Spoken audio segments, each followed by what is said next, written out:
शिखा जी। राधे राधे गुरु जी। राधे राधे महाराज जी। महाराज जी, जीवन में भौतिक सुख साधन होने के बाद भी अगर जीवन में संतुष्टि ना हो तो उसको प्राप्त होगी ही नहीं। जीवन में ना हो की बात नहीं हम कह रहे, हम कह रहे भौतिक सुखों से संतुष्टि होगी ही नहीं। अविनाशी का अंश हो, जब तक भगवान से तुम्हारा संबंध नहीं होगा तब तक खुश नहीं रह सकती। पक्की बात समझ लो, चाहे कोई भी हो, करके देख लेना।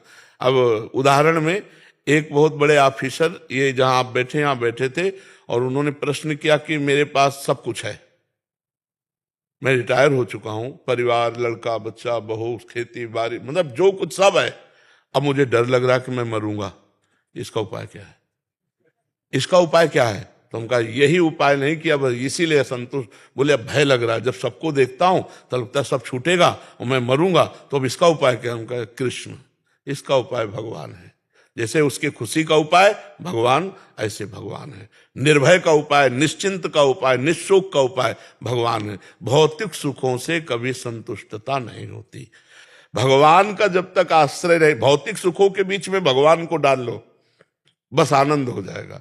सब चीज है, भगवान नहीं है, कुछ नहीं, कुछ नहीं है, भगवान है, मस्त हो। आप पक्का समझ लो, भगवान है तो परमानंद का अनुभव है। अगर आप भगवान को भूल गए तो चाहे जितना भौतिक सामग्री एकत्रित कर लो, आपको आनंद नहीं मिलेगा। चाहते बढ़ती चली जाएंगी, कुछ संतोष जैसा लगेगा कि यार बढ़िया पत्नी मिल गई, पुत्र मिल गया, परिवार, लेकिन ये भी बिछड़ जाने वाला है। तो हमको शांति कहाँ मिलेगी? जब तक भगवान से हम नहीं जुड़ेंगे तब तक शांति नहीं मिलेगी जी, लेकिन अगर जीवन साथी, अगर मैं तो हूँ भगवान से जुड़ी हुई, लेकिन अगर जीवन साथी ना जुड़ा हुआ हो तो उसमें कैसे कर सकते? आपको उनकी सेवा करनी चाहिए और भगवान का भजन करना चाहिए, क्योंकि उनका कर्म उनको ले जाएगा। जीवन साथी आप 40-50 साल के बने हो, ना पहले वो जीवन साथी थे ना बाद में जीवन साथी रहेंगे।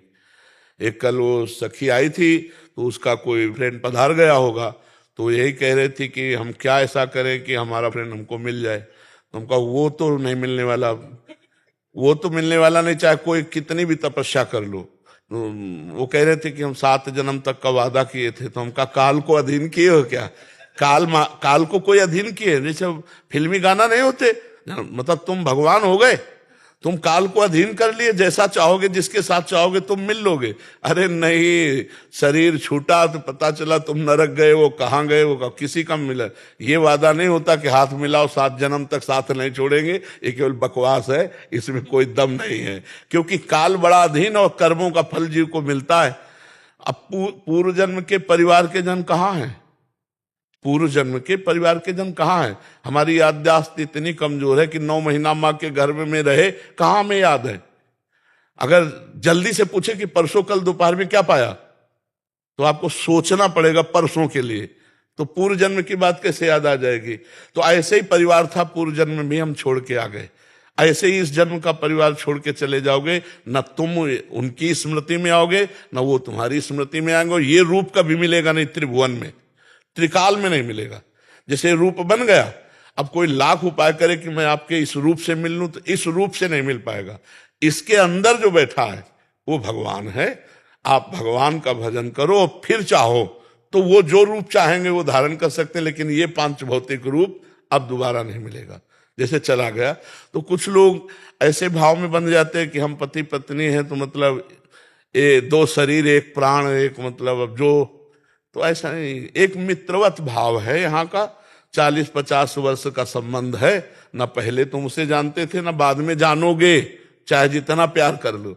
इसीलिए यहाँ के प्यार को ज्यादा महत्व नहीं दिया गया है, भगवान के प्यार को महत्व दिया गया है। तो अगर हमारा जीवन साथी भगवत भजन नहीं करता तो हमें करना चाहिए। अगर 2 में से एक भी भजन कर ले गया तो बात बन जाएगी। ऐसा नहीं कि पति के तपस्या और भजन का आधा फल पत्नी को मिलता है और पत्नी जो भजन करे उसका फल पति को नहीं मिलता, ऐसा नहीं है। ये गलत धारणा बनाई गई। दोनों जीवन साथी हैं, दोनों पाणी ग्रहण किए हुए हैं, और दोनों को जो भजन साधन जो कर्म किया जाता है दोनों को फल मिलेगा। इसलिए हमें लगता है अगर हमारा साथी भजन नहीं करता है, जीवन साथी, तो हमें डट के भजन करना चाहिए और उसको भजन देकर पवित्र करना चाहिए। साथी का तो मतलब तभी हुआ कि भाई हमारे पास धन है, तुम्हारे पास नहीं, तो लो आधा आधा बांट लो, आनंद पूर्वक रहो। तो वो तो जीवन साथी है, तो भजन रूपी धन बांट दो। आधा उसको दो और आधा आप, तो अभी देखो उसकी भी बुद्धि बदलने लगेगी। भजन ना करे तो लड़ना नहीं है, खुद भजन करो और उसके अनुकूल चलो, एक दूसरे के अनुकूल चलो। संदीप वर्मा जी, नोएडा से। श्री हरिवंश। श्री हरिवंश गुरुदेव, आपके चरणों में कोटि कोटि प्रणाम। गुरुदेव, प्रश्न ये है कि अभी तक हम अहम की धरा पर ही चल रहे हैं। हर बात में मैं आ जाता है, चाहे वो संसारिक क्रिया हो, भजन हो, साधन हो, हर बात में अहम रहता है कि जो कुछ हो रहा है वो मैं ही कर रहा हूं। प्राय ये सत्य नहीं है। इस कारण हम दृष्टा भाव रख ही नहीं पाते। इस कारण हमें भगवत प्राप्ति का मार्ग भी दुर्गम प्रतीत होता है। गुरुदेव कृपा कर मार्गदर्शन कीजिए कि इस मैं का त्याग देखो, कैसे? जब तक हम महापुरुषों का सेवन नहीं करते, उनके बताए हुए मार्ग पर नहीं चलते, तब तक अहंकार नष्ट नहीं होता। नहीं तो अभी भाषा बदल जाएगी कि गुरु कृपा से नाम जप होता है, गुरु कृपा से व्यापार होता है, गुरु कृपा से, श्री जी की कृपा से, भगवत कृपा से। तो ये अंदर आपके बात आने लगेगी तो अहंकार नष्ट हो जाएगा।